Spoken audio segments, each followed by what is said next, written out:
Bonus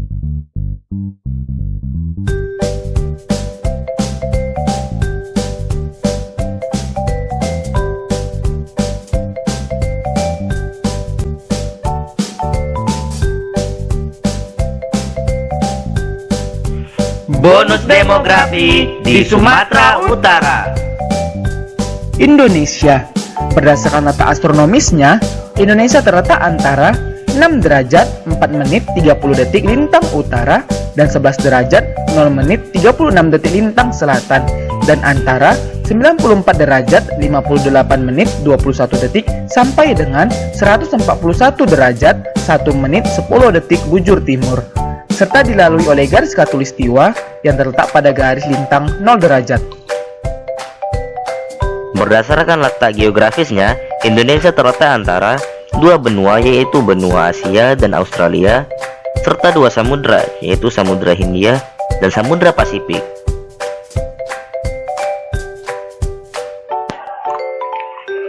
Jumlah penduduk Indonesia. Berdasarkan sensus penduduk terakhir dari BPS tahun 2010, jumlah penduduk Indonesia mencapai 237.641,3 ribu jiwa dengan laju pertumbuhan 1,34%.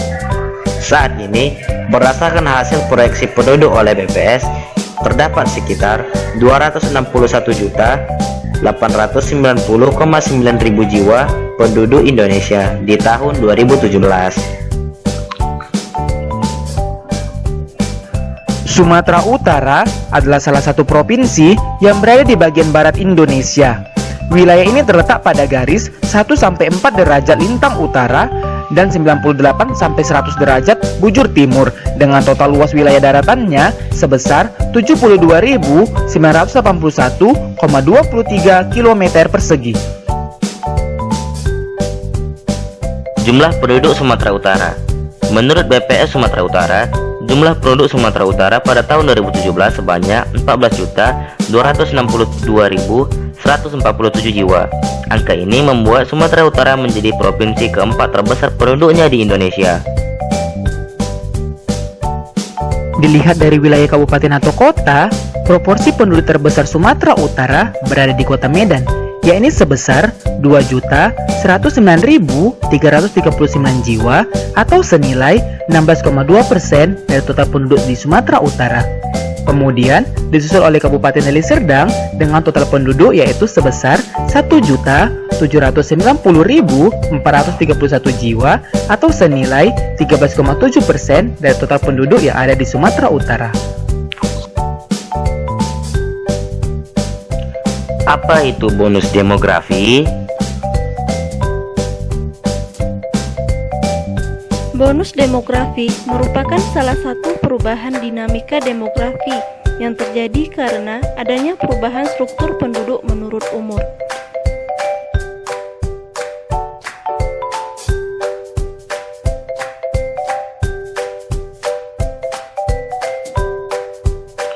Artinya, jumlah penduduk usia produktif lebih banyak daripada jumlah penduduk tidak dan belum produktif, sehingga akan menyebabkan turunnya angka beban ketergantungan.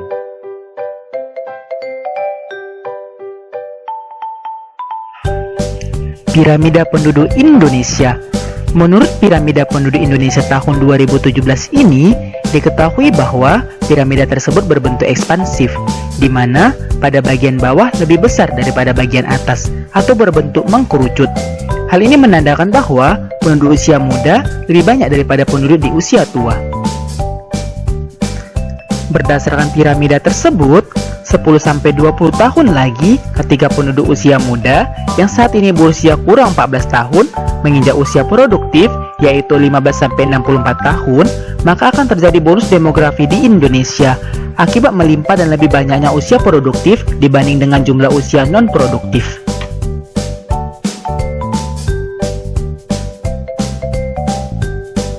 Bonus demografi Indonesia berdasarkan hasil proyeksi dari BKKBN tahun 2017 dan dilihat dari piramida penduduk, Indonesia akan mencapai puncak bonus demografi pada tahun 2030. Meskipun demikian, periode atau waktu terjadinya bonus demografi di setiap wilayah Indonesia berbeda-beda.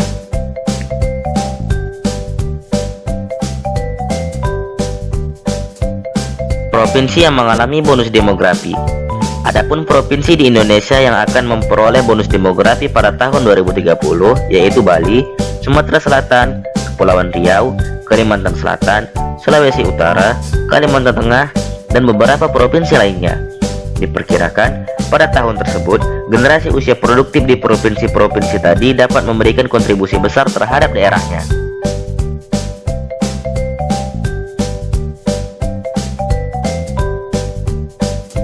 Hanya saja, dari proyeksi ini, diperkirakan di Sumatera Utara tidak mendapatkan bonus demografi yang disebabkan oleh beberapa faktor. Menurut Abdinsyah Siregar, daerah Sumatera Utara masih sulit mendapatkan bonus demografi yang disebabkan program KB kurang berjalan atau kelahiran tinggi. Dapat dilihat dari masih banyak keluarga yang memiliki anak lebih dari 2. Angka ketergantungan yang tinggi, di mana tidak seimbang antara pendapatan dengan laju pertumbuhan penduduk, ditambah dengan pengangguran dan kriminalitas yang meningkat.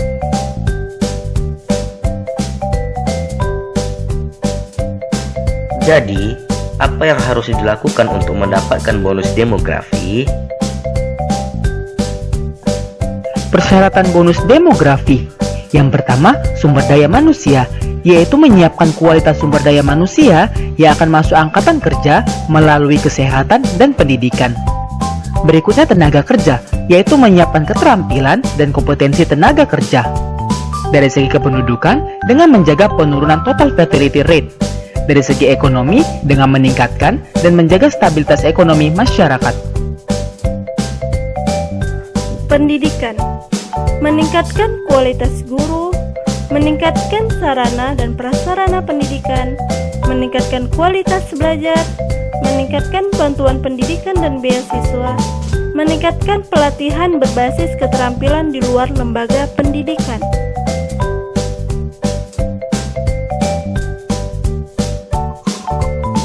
Kesehatan, meningkatkan program pemerataan dan pelayanan kesehatan masyarakat, meningkatkan sarana dan prasarana di bidang kesehatan, meningkatkan tenaga kerja terampil dalam bidang kesehatan, meningkatkan kualitas dan kuantitas bantuan kesehatan gratis.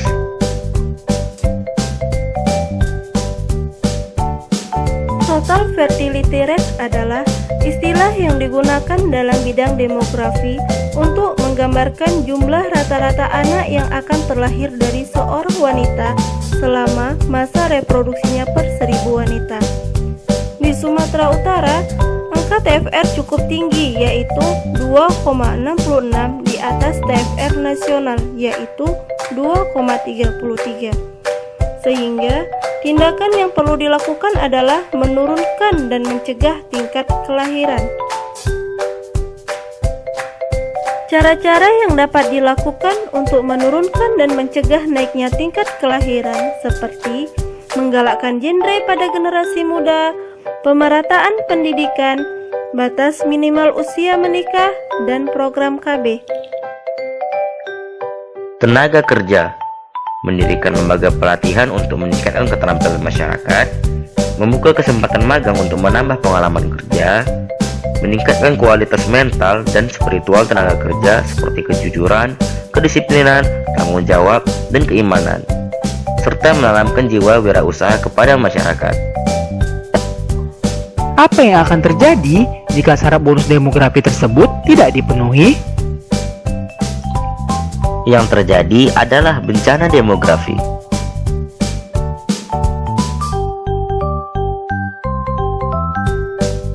Bencana demografi adalah gagalnya dalam memanfaatkan keadaan bonus demografi yang mengakibatkan penduduk usia produktif menjadi tidak produktif. Hal ini diakibatkan karena penduduk usia produktif tidak memiliki pengetahuan dan keterampilan yang cukup sehingga sulit mendapatkan pekerjaan dan akhirnya menjadi pengangguran.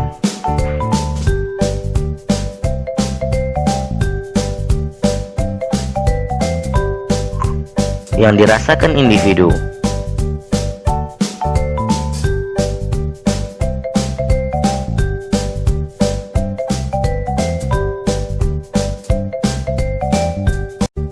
Dampak lain akibat bencana demografi ini yaitu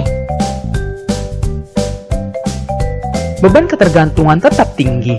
Meskipun dalam usia produktif, namun jika tidak berpenghasilan, maka akan menjadi tanggungan dan menaikkan beban ketergantungan.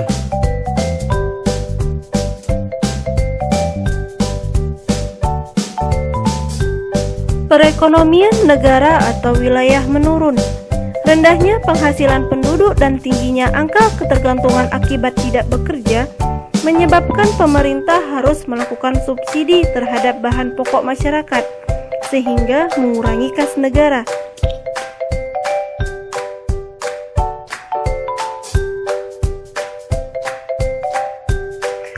Kemiskinan dikarenakan pengangguran tidak memiliki penghasilan dan jika jumlahnya tidak dikurangi, maka mereka akan jatuh miskin dan angka kemiskinan akan meningkat. Pendidikan rendah. Dikarenakan faktor kemiskinan, banyak anak-anak yang terpaksa putus sekolah dan harus bekerja untuk menyambung hidup. Hal ini akan berakibat pada rendahnya kualitas SDM di masa mendatang. Berkembangnya kejahatan dan kriminal. Hal ini dapat terjadi ketika penduduk sudah tidak tahu lagi cara untuk mendapatkan uang dan makanan, sehingga mereka menggunakan cara menyimpang untuk memenuhi kebutuhan hidupnya, seperti mencuri, menipu, bahkan membunuh.